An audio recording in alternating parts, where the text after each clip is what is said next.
காசா பகுதியில் உள்ள முக்கிய மருத்துவமனை கட்டடத்தை நோக்கி இஸ்ரேல் 2 ஏவுகணை தாக்குதல் நடத்தியுள்ளது. இதில் அவசர சிகிச்சை மற்றும் வரவேற்பு பகுதி சேதமடைந்ததாக மருத்துவர்கள் தெரிவித்தனர்.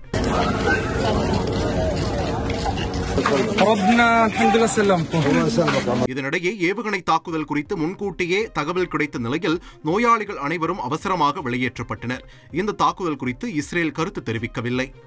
பைசாகி எனப்படும் புத்தாண்டின் தொடக்கம் மற்றும் அறுவடை திருவிழாவை முன்னிட்டு உத்தரகாண்ட் மாநிலம் ஹரித்வாரில் திரளான பக்தர்கள் புனித நீராடினர். பின்னர் நல்ல விளைச்சல் கிடைக்க வேண்டி பிரார்த்தனை செய்து வழிபட்டனர்.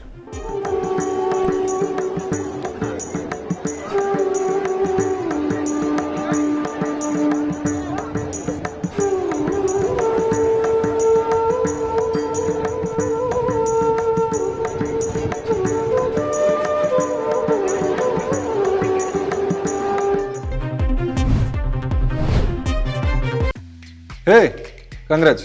யாரந்த பையன்? கல்யாணம் இல்ல, நான் பிசினஸ் ஸ்டார்ட் பண்ண போறேன். எப்படி? பாஸ் வாலா. பாஸ் வாலா, பி தி பாஸ். பஞ்சாப் மாநிலம் அம்ரித்சரில் உள்ள பொற்கோவிலில் பைசாகி திருவிழாவையொட்டி சீக்கியர்கள் சிறப்பு வழிபாடு நடத்தினர். சூரிய புத்தாண்டு தொடக்கம் மற்றும் வசந்த கால அறுவடை திருநாளை குறிக்கும் வகையில் இந்த விழா கொண்டாடப்படுகிறது.